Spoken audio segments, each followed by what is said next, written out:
Hello, my name is Dennis O'Brien. I'm the president of the Space Treaty Institute, a California nonprofit dedicated to peace and sustainability in outer space.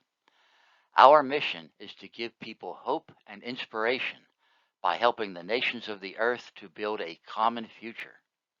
At this moment in history, the best way to do that is to develop an implementation agreement for the Moon Treaty, one that supports all private activity while protecting essential public policies. This will promote polycentric governance and the development of resources while preserving the commons of outer space and avoiding another age of imperialism. Where does polycentrism fit in the current international legal framework? The answer starts with the Outer Space Treaty, often called the Constitution of Space Law. Article 2 of the OST states that outer space, including the moon and other celestial bodies, is not subject to national appropriation by claim of sovereignty, by means of use or occupation, or by any other means. Although there is ongoing debate as to the meaning of this prohibition, its historical context is clear. The prohibition was adopted to prevent a repeat of the age of imperialism and colonialism, when countries with advanced technology battled to control as much territory and resources as possible, causing centuries of war, violence, and neglect. This simple prohibition worked fine so long as the only space activity was national governments doing science and exploration. But people soon realized that there would be other types of activity, some by the private sector, some involving commerce and settlements. So the Moon Treaty was adopted unanimously by the United Nations and offered for ratification to provide legal support for such activities, to create a process whereby private actors could engage in commerce and build settlements without violating the prohibition against appropriation. That process is contained in Article 11 of the treaty. Paragraph 1 starts by declaring that outer space is the common heritage of mankind, but defers to paragraph 5 for its definition.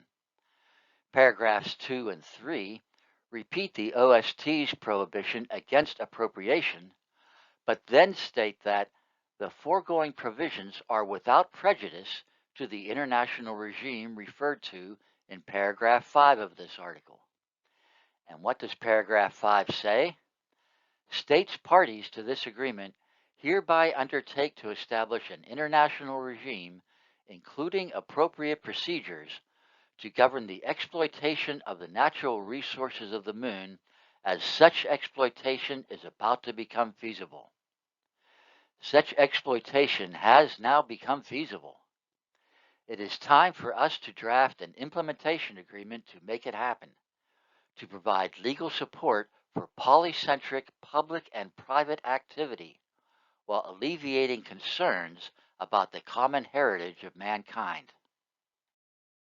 For the past 4 years, the Space Treaty Institute has worked on such an agreement. After much research and consultation, 4 organizational principles have emerged. 1. The legal framework must be comprehensive in scope and support all private activity, including settlements. 2. The grand bargain. Trade private property rights for public policy obligations, a trade that is as old as law itself. 3. Defer issues currently at impasse, such as the monetary sharing of benefits, by creating a governance process for making future decisions, sometimes called adaptive governance. 4. Build upon and integrate current institutions and processes. The proposed model implementation agreement does all of that in 10 paragraphs. The first 3 explain how private actors obtain priority rights for activities on the moon, a process we call automatic licensing. If a sovereign state, 1, adopts the 5 UN-sponsored space treaties, and 2, requires its nationals to abide by the treaties, then any national activity on the Moon that is authorized and supervised by that state shall have priority use of the land where the activity is located, including the right to use or remove materials in place. It's that easy. There is no need for approval by any supranational authority, so long as the state and its nationals abide by the 5 treaties.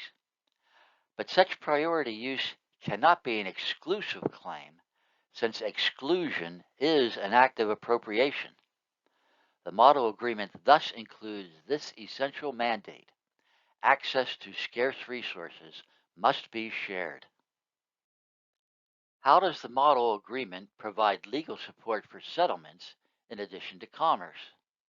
It does so by definition. Exploitation of resources shall include, but is not limited to: A. The extraction of materials; B. The use of land for any other commercial activity, such as tourism or solar farms; and C. The use of land for non-commercial private activity, such as science and settlements. Clarifying that the definition of resource includes the land used for an activity allows us to create a comprehensive legal framework that will support all private activity on the Moon. So how would a central authority be organized under the Moon Treaty? Paragraph 8 of the Model Implementation Agreement is straightforward. All substantive decisions about the utilization of resources must be made by the state's parties. The agreement instructs them to create a governance process for making such decisions. This defers decisions that currently are not able to achieve consensus, such as the monetary sharing of the benefits of outer space development. Any such governance will have limited authority, as it can only make decisions within the scope of Article 11 of the Moon Treaty, that is, concerning the exploitation of resources, and only then if authorized to do so by the state's parties. In addition to diversity and polycentrism, limited central governance also promotes the principle of subsidiarity, that social and political decisions should be made as locally as possible. Until such ongoing governance is established, the implementation agreement itself will provide the basic governance necessary at this time. It is not necessary to resolve every issue right now. Indeed, it is impossible. But we must provide the best legal framework that we can at this time in order to extend the rule of law and a rational marketplace into outer space. The Norwegian archipelago of Svalbard provides a good example of polycentricity under a central authority.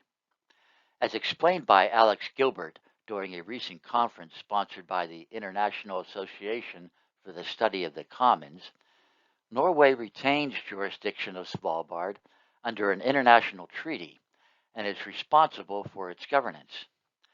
But Norway also has an obligation of non-discrimination.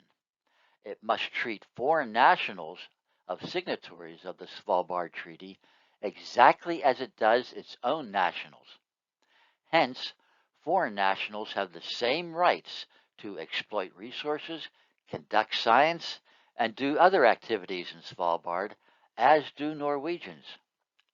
Polycentricity works, but only if there is a limited legal structure to provide legal support and preserve essential public policies like military restrictions, environmental protections, and open access.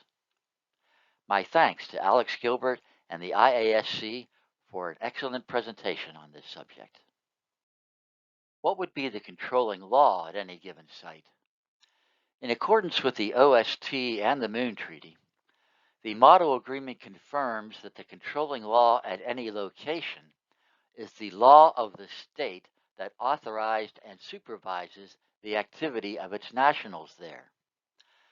But paragraph 10 also protects the rights of individuals under the Uniform Declaration of Human Rights and the right of settlements to seek recognition as independent sovereign states. The rights of individuals and new societies might seem like science fiction, but they are real concerns of present day people and must be addressed in any international agreement. Otherwise, it will not garner widespread support and it will fail. At this moment in time, it is space law itself that needs capacity building. The current framework is inadequate, resulting in endless arguments over the meaning of outdated agreements. But we can no longer afford the luxury of endless arguments. Humanity is at a most pivotal moment in history when a slight shift could result in two vastly different futures. In one of those futures, we repeat the mistakes of the age of imperialism, the age of colonialism, a time of international conflict marked by war, suffering, and neglect. The other future is an age of cooperation, where nations use international treaties to support public and private activity on the moon and beyond, all while protecting essential public policies like open access, peace, and sustainability. The time has come to craft a new agreement that will facilitate the peaceful and sustainable development of outer space, one that will give each person hope and inspiration as the nations of the earth begin to build a common future. In the third decade of the 21st century, it is the Moon Treaty, with the proper implementation agreement, that can provide the international framework of law that humanity needs to become a spacefaring species. For the full model agreement and related documents, please go to spacetreaty.org. Thank you very much for your time and attention.